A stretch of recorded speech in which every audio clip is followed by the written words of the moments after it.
Hello, आज जो है मैं आप लोगों को एंजाइम इनहिबिटर्स के बारे में बताऊंगा। जैसे कि पिछले लेक्चर में मैंने एंजाइम्स के क्लासिफिकेशन, एंजाइम्स का जो है क्या फंक्शन है, ये सारे जो है और इसका सिग्निफिकेंस क्या है, उसके प्रीवियस लेक्चर में मैंने बताया था।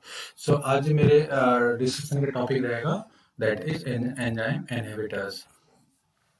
एक्चुअली अगर हम देखें जीव द्रव्य में एंजाइम एक महत्वपूर्ण कार्य किसी भी अभिक्रिया में जो है करते हैं।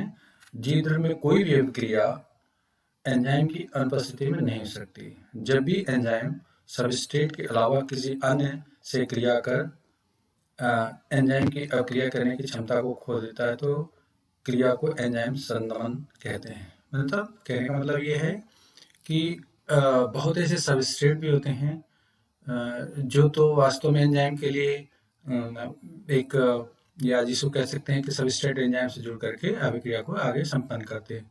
बट कुछ ऐसे जो कंपाउंड होते हैं जो संरचना में सबस्ट्रेट की तरह होते हैं, वो क्या करते हैं एंजाइम से जुड़ करके और उनकी क्या करते हैं क्रियाशीलता को ब्लॉक कर देते हैं। तो इस लिए जो है यहाँ पे ये एंजाइम इनहिबिटर्स अपने बहुत ही या तो इसको कहते हैं हानिकारक प्रभाव भी उत्पन्न करते हैं या और अन्य चीज़ों में अपने इम्पोर्टेंस को शो करते हैं।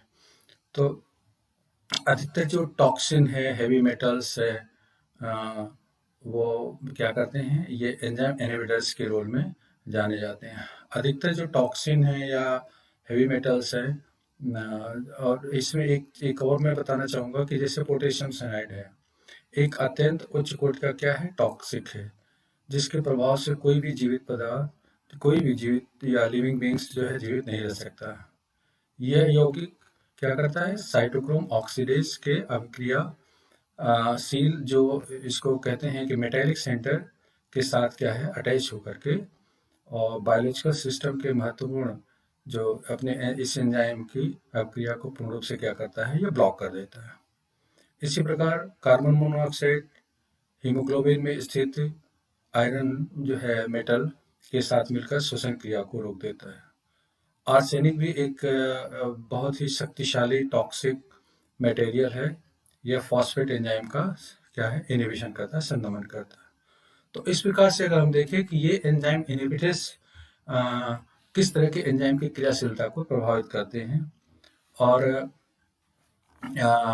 इसमें जो एंजाइम्स जो इनहिबिशन है ये मुख्यतः दो प्रकार का होता है, इरिवर्सिबल और रिवर्सिबल। और रिवर्सिबल जो इनहिबिशन है इसको पुनः दो भागों में बांटा गया है। एक है कम्पिटिटिव रिवर्सिबल इनहिबिशन और दूसरा है नॉन कम्पिटिटिव। कम्पिटिटिव को हिंदी में हम कहते हैं प्रतिस्पर्धी संदमन और दूसरा है नॉन कॉम्पिटिटिव, इसको कहते हैं अप्रतिस्पर्धी संदमन। ये एक्चुअली है क्या है जो इरिवर्सिबल में जो दोनों हमने कॉम्पिटिटिव इसको जो जो नॉन कॉम्पिटिटिव इनहिबिशन के बारे में बताया, तो हम पहले ये देख लेते हैं कि कॉम्पिटिटिव इनहिबिटर्स जो है इनहिबिशन की प्रक्रिया क्या कहलाती है या क्या है ये। इस प्रकार जो कॉम्पिटिटिव इनहिबिशन में होता है, इस प्रकार के जो एंजाइम इनहिबिशन में क्या है एकदम जो सबस्ट्रेट होते हैं संरचना में समान सबस्ट्रेट एंजाइम के क्रियाशीलता से जुड़ता है, जहाँ क्या है सामान्यतः वह जगह कौन सी होती है सबस्ट्रेट के लिए होती है। और वो आप देख सकते हैं कि ये मुख्य रूप से सबस्ट्रेट है जो इस एंजाइम के लिए होता है और ये जुड़ करके एंजाइम सबस्ट्रेट कॉम्प्लेक्स बनाता है जो इसके बाद ये एंजाइम और प्रोडक्ट बनता है। बट कॉम्पिटिटिव इनहिबिशन में जो इसकी जो एक्टिव साइट है, ये एक्टिव साइट इस इनहिबिटर जो कि संरचना में करीब करीब ये समानता रखते हैं सबस्ट्रेट से, तो ये क्या करते हैं बाइंड करके और एंजाइम को ब्लॉक करते हैं, जिससे उसके द्वारा संपन्न की जाने वाली अभिक्रिया का संदमन हो जाता है। तो इस प्रकार से एंजाइम क्रियाशील नहीं रहता है और ये इस तरह का जो संदमन है या इनहिबिशन है वो क्या है कॉम्पिटिटिव इनहिबिशन कहलाता है। इस प्रकार के जो संदमन को इनहिबिशन को सबस्ट्रेट की सांद्रता बढ़ाकर दूर किया जा सकता है।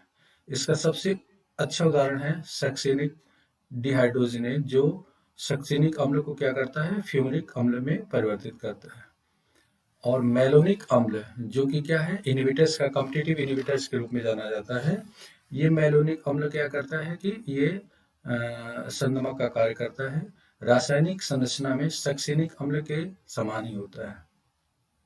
ये क्या करता है, आकर के एक्टिव साइट पर एंजाइम के जुड़ जाता है, और उस एक्टिव साइट के जुड़ने से जो सक्सेनिक अम्ल का जो या एंजाइम से जो जुड़ने का जो प्रक्रिया है उसको संदमित कर देता है। तो इस प्रकार से कॉम्पिटिटिव इन्हिबिशन देखने को मिलते हैं। यहाँ पे हमने जो दो डायग्राम दिखाया है कॉम्पिटिटिव इन्हिबिशन, देख सकते हैं आप जो है कि competitive inhibitors interferes with active site of enzyme so substrate can not bind.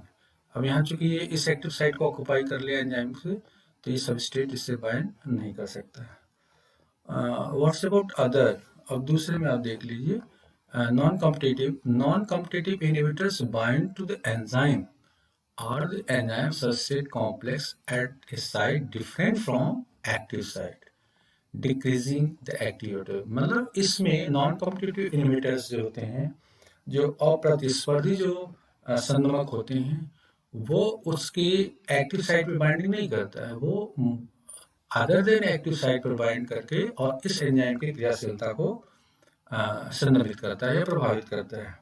तो इस प्रकार के एंजाइम संदमक जो अपने इस तरह के प्रभाव को अंजाम देते हैं, और जो इसमें इस प्रकार का संदमन अधिकतम धातु आयन द्वारा होता है तथा सबस्ट्रेट की मात्रा बढ़ाकर संदमन को दूर किया जा सकता है।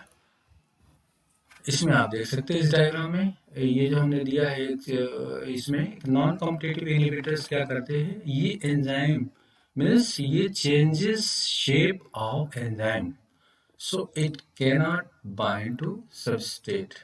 मतलब ये क्या करते हैं, यहाँ पे तो जुड़ते नहीं है, बट ये क्या करते हैं, इस एंजाइम से जुड़ करके इसके संरचना में ही बदलाव कर देते हैं, जिसकी वजह से सबस्ट्रेट इससे जुड़ नहीं पाता है।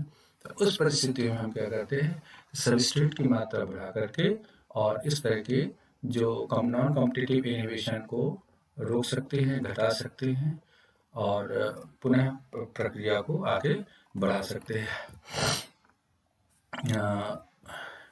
ये जो कुछ डायग्राम हमने दिखाया है इसमें अलग से कि एंजाइम सबस्ट्रेट इनहिबिटर, तो यहाँ पर आप देख सकते हैं कि सबस्ट्रेट एक्टिव साइट से जुड़ा है और जो है जो इनहिबिटर्स यहाँ, तो इसकी वजह से क्या है कि चूंकि संरचना में बदलाव हो जाता है, तो इसलिए कोई ये किया नहीं होता है। अब इसके बाद सो दिस ये जो चीज़ें थी एंजाइम इनहिबिटर्स के बारे में थी। एक और अन्य महत्वपूर्ण जो ये टॉपिक है, इस पे इसमें हम चर्चा करते हैं कि प्रो एंजाइम, ठीक है, या इसको हम जाइमोजन कहते हैं। कई ऐसे एंजाइम होते हैं जो अपने प्रिकर्सर द्वारा प्राप्त होते हैं, तो इन प्रिकर्सर को ही हम क्या कहते हैं, जाइमोजन कहते हैं या प्रो एंजाइम कहते हैं। आहार नाल में पाए जाने वाले जितने भी डाइजेस्टिव एंजाइम इस समूह में रखे जाते हैं, जैसे है पेप्सिन है, इसके बाद ट्रिप्सिन है और काइमोट्रिप्सिन है इत्यादि, ये सब एंजाइम्स आते हैं। और इन जाइमोजन एंजाइम्स का सक्रिय एंजाइम में परिवर्तन एक या अधिक जाइमोजन पेप्टाइड बंध के विदलन से होता है। इससे एंजाइम के प्रोटीन का कुछ भाग अलग हो जाता है। यहाँ पर दिखाया गया है, इसमें आप देख सकते हैं कि लो पीएच में, मतलब लो पीएच का मतलब कोई भी जो अम्ल है उसकी उपस्थिति में क्या होता है कि ये कुछ भाग, ये एक्चुअली जाइमोजन इसका निष्क्रिय रूप है, पेप्सिनोजन के रूप में पड़ा रहता है। जैसे इसका कुछ भाग जो है इसमें टूटकर लगभग ये क्या हो जाती है, ये एंजाइम सक्रिय पेप्सिन में कन्वर्ट हो जाती है। तो इस तरह से हम देखें कि ये जो पेप्सिन है एक प्रमुख पाचक एंजाइम जो आमाशय में प्रोटीन का पाचन करता है, और ये जो पेप्सिनोजन से प्राप्त होती है, मॉलिक्यूलर वेट इसका 42,000 होता है, और इसमें ये जो चीज़ें हमने यहाँ पर दिखाई। तो इस प्रकार से ये जो है, इसी तरह से काइमोट्रिप्सिनोजन है, वो ट्रिप्सिन के प्रभाव में काइमोट्रिप्सिन एंजाइम क्या है कि एक प्रो एंजाइम है, ये ट्रिप्सिन के प्रभाव में काइमोट्रिप्सिन में परिवर्तित हो जाती है, जो कि ये सब क्या है, प्रोटीन पाचक एंजाइम है। So this is all about enzyme inhibitors and pro enzymes. Thank you.